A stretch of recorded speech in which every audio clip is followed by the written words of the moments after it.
For a while now, we've been exploring abandoned places for our YouTube channel. It all started as a fun way to create thrilling content. We ventured into crumbling factories, forgotten hospitals, and haunted houses, each place more chilling than the last. People love watching us break the rules and push the boundaries of fear. We weren't just reckless thrill seekers, we wanted exciting content that would leave our viewers on the edge of their seats.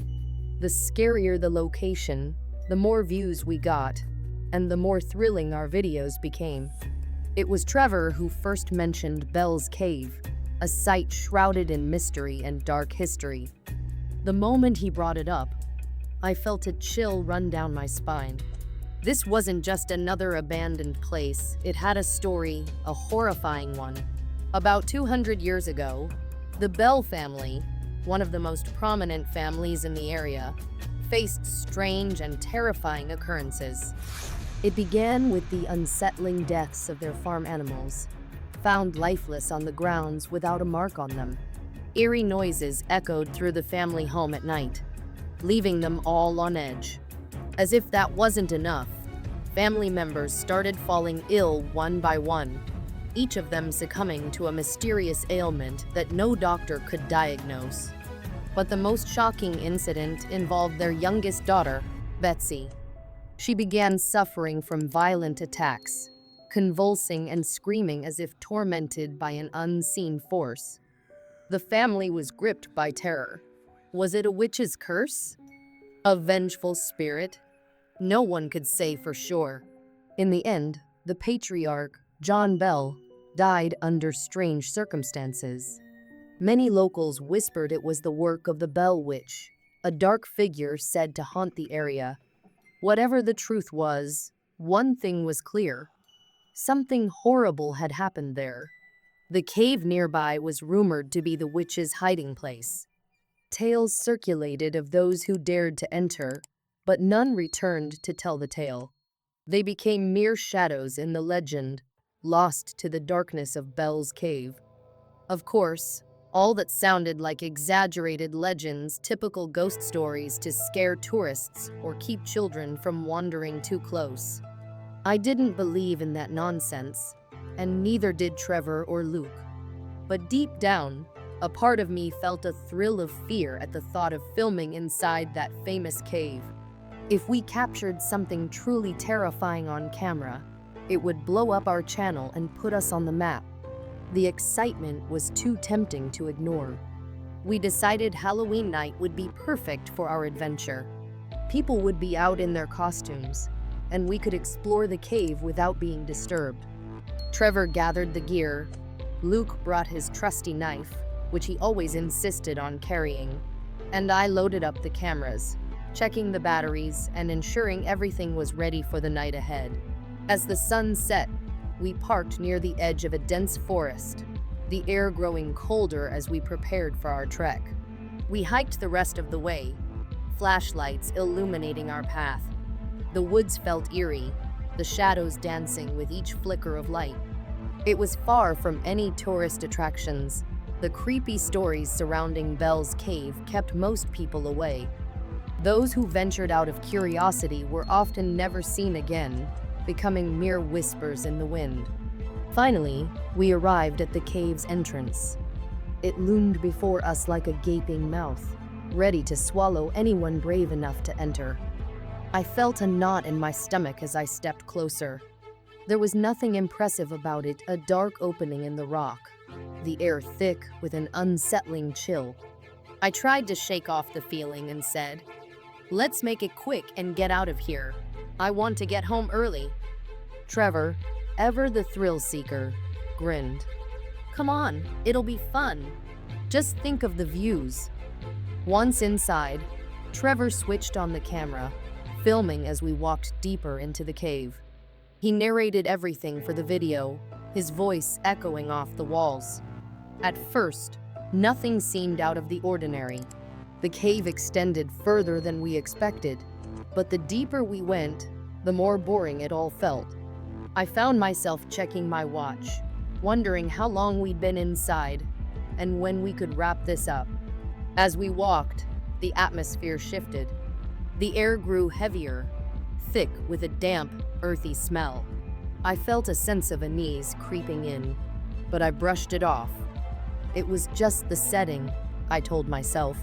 We continued down the narrow passage, the light from our flashlights flickering ominously. Then we heard a noise. It was subtle, barely audible, but just enough to make us all fall silent. We stopped in our tracks, straining to listen. The sound came again, closer this time. It was like something scraping softly against stone, a chilling sound that sent shivers down my spine. I looked at Trevor, who held the camera tightly, his expression a mix of confusion and curiosity. "Careful, guys.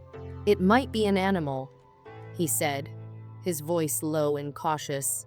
Trevor decided to shine the flashlight further down the passage. The beam caught something moving in the shadows. At first, I thought it was just a trick of the light, a shadow shifting in the dark.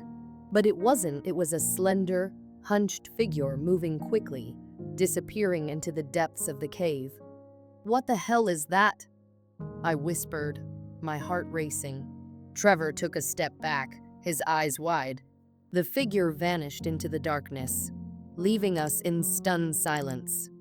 Without thinking, we began to retreat, our earlier bravado fading fast. We hadn't come all this way to be scared off, but something was definitely there, lurking in the shadows. It wasn't an animal, it couldn't be. None of us spoke the word witch, but it hung in the air between us like a dark cloud. The noise resumed, closer now, more insistent. Whatever it wasn't attacking us head-on, it was following us, toying with us. It moved fast, darting among the rocks, disappearing before we could focus on it with our lights.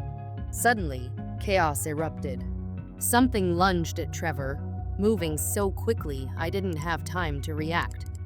I watched in horror as he fell to the ground, screaming. Luke and I stumbled back, frozen in shock. The thing had Trevor, and I could see the beam of his flashlight dancing wildly on the cave floor as he was dragged into the darkness.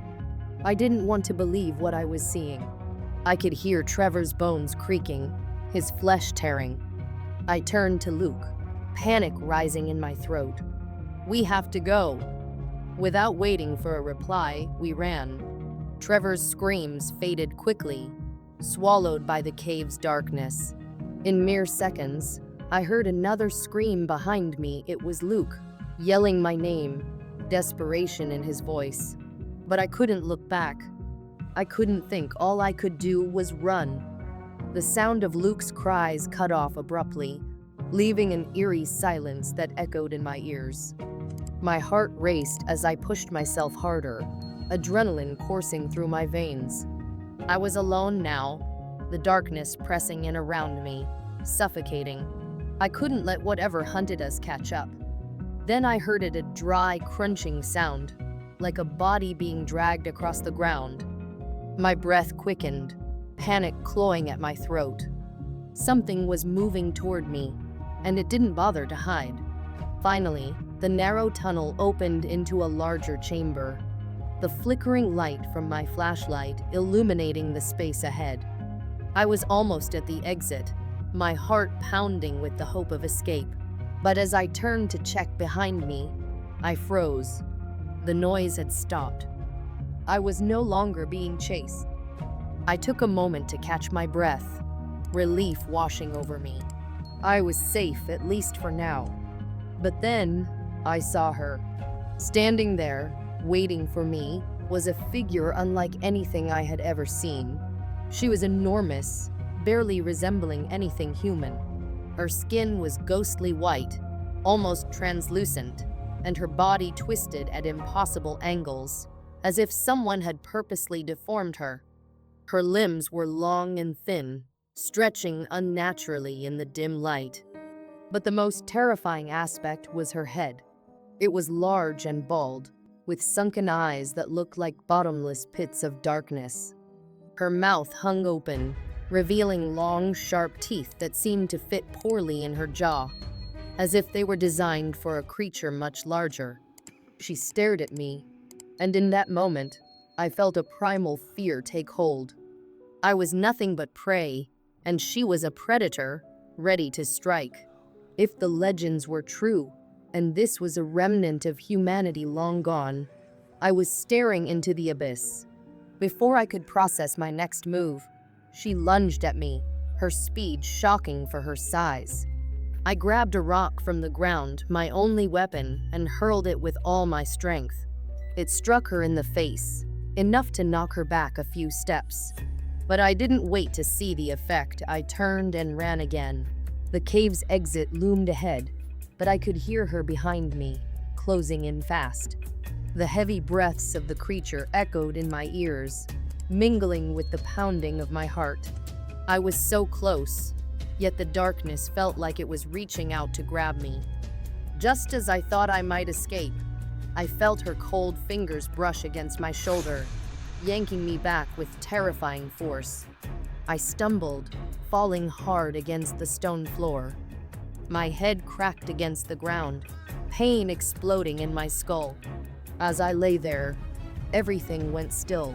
I could hear her breathing, slow and deep, hovering over me. My body was frozen with fear, unable to move as she loomed above. I turned my head, and there she was, looking down at me, her mouth stretching wide as she prepared to strike.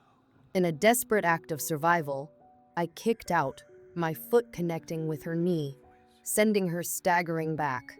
I scrambled to my feet and dashed toward the light filtering through the cave entrance. I could hear her right behind me, her breath hot on my neck, tasting my fear, savoring my panic. I burst into the night, the cool air hitting me like a slap in the face. I ran, not looking back, not daring to see if she had followed me. I sprinted to Trevor's truck, my heart racing as I fumbled for the keys. I finally managed to start the engine, and as I tore out of there, I could still feel the weight of her gaze on me, pressing into my back like a curse. I didn't stop until I reached the police station in town, my hands trembling as I recounted the nightmarish events. I told them everything about the cave, the figure, and my friends. But as I spoke, I could see the doubt in their eyes.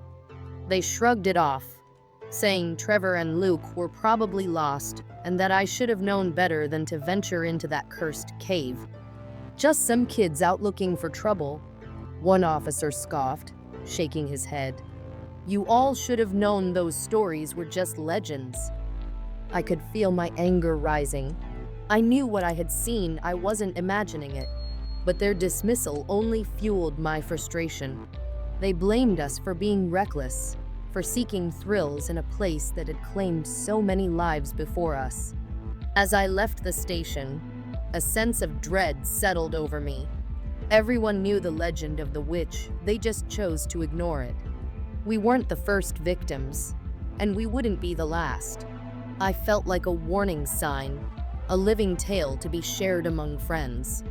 But who would believe me? Who would care? Days turned into weeks, and I couldn't shake the feeling of dread that had taken root inside me. I avoided Belle's cave, but the images of that night haunted my dreams. I would wake up screaming, drenched in sweat, the echoes of Trevor's screams ringing in my ears. Luke's terrified face flashed before me, and I could still hear the dry, crunching sound of the creature as it closed in on us. One night, unable to sleep, I found myself scrolling through our YouTube comments, seeking comfort in the familiar. But what I found sent chills down my spine. One viewer had commented, "The Bell Witch still claims victims. I heard the screams of those who entered. Don't go back." Panic gripped me as I read the thread. Other viewers shared their own stories of people who had gone missing after exploring the cave. Each comment was a reminder of the horrors I had faced. But the most disturbing part was the user who claimed to have seen the witch herself. They described her in detail, confirming every fear I had felt that night. In the days that followed, I became consumed by the legend. I researched everything I could find about Bell's Cave and the Bell Witch. I found reports of strange occurrences and disappearances dating back decades. The more I learned, the more I realized I had been right to be afraid. There was something in that cave, something ancient and malevolent. One night, as I sat alone in my room, a notification pinged on my phone. It was from Trevor's account. My heart raced as I opened the message. A video was uploaded, one I had never seen before. My hands trembled as I pressed play, the screen flickering to life. The video showed a shaky, handheld view of the cave. Trevor's voice was muffled, but he sounded excited. "We're back at Bell's Cave, guys. Let's see if we can find anything this time." My stomach sank. It had been weeks since that night, and Trevor had vanished without a trace. The video played on, revealing the dark entrance as they walked inside. I could feel a sense of foreboding creeping in, and the pit in my stomach deepened. As they ventured further in, the atmosphere shifted. The air felt thicker, more oppressive. I could hear Trevor laughing, but it sounded strained, nervous. Then the sound came again, a soft scraping, like nails on stone. Trevor paused, glancing at Luke, who was filming with wide eyes. "What was that?" Trevor asked, his voice barely above a whisper. The camera turned, capturing a flicker of movement in the darkness. My breath caught in my throat as I recognized the shape of a hunched figure, just like the one I had seen. The video continued, but my heart pounded harder with each passing second. Suddenly, the screen went black. The only sound was Trevor's breath quickening, followed by a panicked whisper, "Run!" The footage cut out, leaving only silence. I stared at the screen, my heart racing, my mind reeling. It was the last video Trevor ever posted. I knew I had to go back, to confront the darkness that haunted us.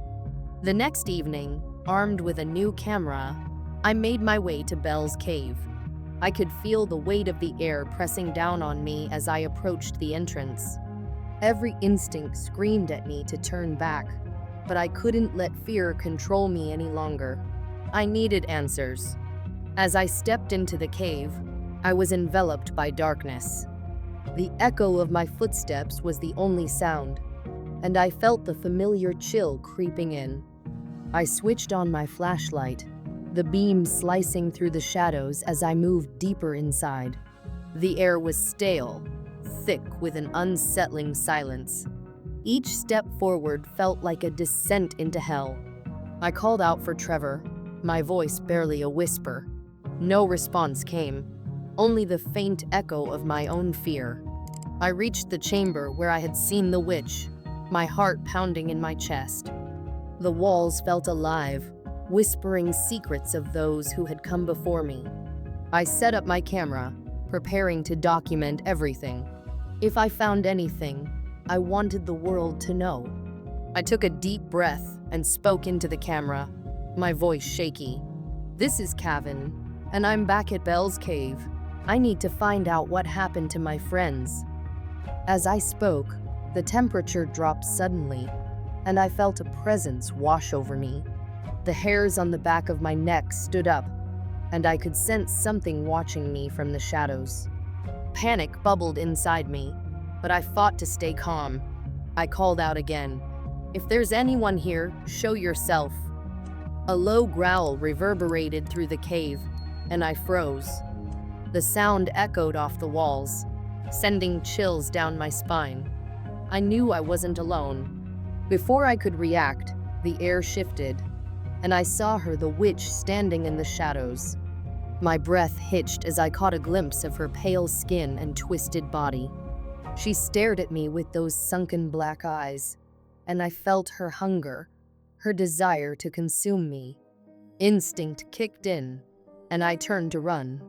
My heart raced as I sprinted through the cave, the echo of her footsteps close behind me. I could hear her breath, low and raspy, echoing through the darkness. I stumbled, nearly losing my footing as I dashed down the passageway, desperate to escape. I reached the chamber, but this time it felt different.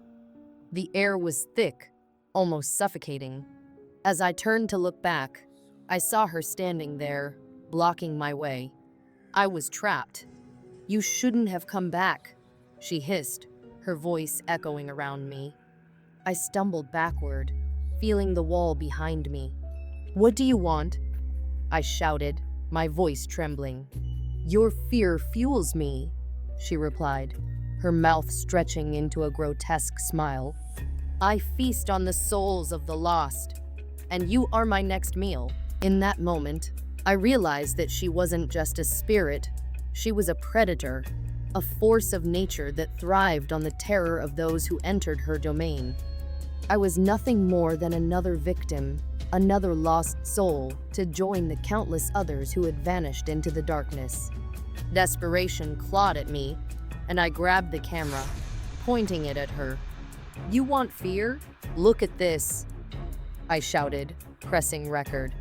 The witch recoiled slightly, as if the light from the camera had burned her.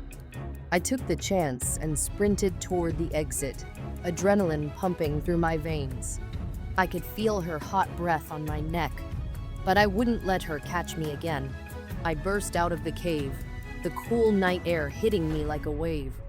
I didn't stop running until I reached Trevor's truck, my heart pounding in my chest. I fumbled for the keys, my hands shaking, and finally managed to start the engine. As I drove away, I could feel her presence lingering in the darkness, a reminder of the horrors I had faced. But I had escaped. I had survived. The next day, I uploaded the video detailing everything that had happened. I showed the footage of the witch, her terrifying form looming over me. The comments flooded in, many expressing disbelief, while others warned me about the curse of the cave. I didn't care. I had survived, and I was determined to share my story. But as days turned into weeks, I began to notice strange occurrences. My phone would ring in the dead of night, and I would hear whispers just beyond my window. Shadows danced in the corners of my vision, and the feeling of being watched never left me. One night, I woke to a scratching sound coming from the hallway. My heart raced as I grabbed my phone, illuminating the darkness. I crept toward the noise, each step feeling heavier than the last. As I turned the corner, I froze. There, in the shadows, stood the witch, her twisted form crouched low, eyes glinting with malice. I stumbled backward, but there was nowhere to run. "Your fear belongs to me," she hissed, and I felt the weight of her words crush down on me. I could feel my heart pounding in my chest, the terror overwhelming me. I couldn't breathe as she moved closer, her grotesque smile widening. Then, everything went black. I woke up in a cold sweat, my heart racing. It was just a nightmare, I told myself, but deep down, I knew it wasn't over. The witch was real, and she wouldn't stop until she claimed me. The weeks passed in a blur, each day a struggle against the encroaching darkness. I sought help, visiting every paranormal expert I could find, but none could explain the terror that had taken hold of me. They dismissed my stories as mere hallucinations, the result of trauma. But I knew better. I had seen her, felt her presence. She was real, and she was coming for me. Finally, I gathered my courage and returned to Belle's cave one last time. This time, I wasn't going in unprepared. Armed with salt, herbs, and a camera, I approached the cave entrance, my heart pounding. As I stepped inside, the familiar chill enveloped me. I called out, challenging her. "I'm not afraid of you anymore." The shadows shifted, and I felt her presence looming. "You cannot escape your fate," she whispered, her voice echoing through the cave. I scattered the salt around me, feeling a surge of power. "Leave me alone," I shouted, my voice reverberating off the walls. But she laughed, a sound that sent chills down my spine. "You think you can stop me?" In that moment, I realized that fear was my enemy. It was what gave her strength, what fueled her dark power. I steadied my breathing, grounding myself in the present. "I refuse to be afraid," I declared, gripping the camera tightly. As I spoke, the shadows began to retreat, the air lightening. I felt a strange energy coursing through me, pushing back against her darkness. "You are nothing but a flicker in the darkness," she hissed. But I stood my ground, determined to fight. With one last surge of strength, I raised the camera, capturing her image. "I am Kevin, and I will not be a victim." The cave trembled, the walls shaking as she screamed in fury. The darkness receded, and I could feel her hold weakening. With a final, defiant roar, she vanished, leaving only silence in her wake. I fell to my knees, exhausted but victorious. I had faced my fears, confronted the darkness, and emerged stronger. I left the cave, a sense of relief washing over me. As I drove away, I knew I had broken the curse. The witch would no longer haunt me, and I was free. But even as I drove, a lingering unease settled in my stomach. I had escaped, but I knew the darkness would always be there, waiting for the moment I would falter again.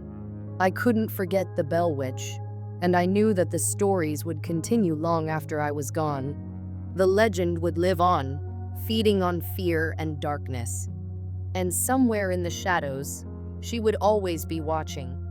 If you enjoyed this spine-chilling tale, don't forget to like, share, and subscribe to our channel. It helps us bring you more creepy stories, and you'll never miss a chance to get your scare fix. Hit that notification bell too, so you're the first to know when our next horror story drops. Stay spooky, and we'll see you in the next nightmare.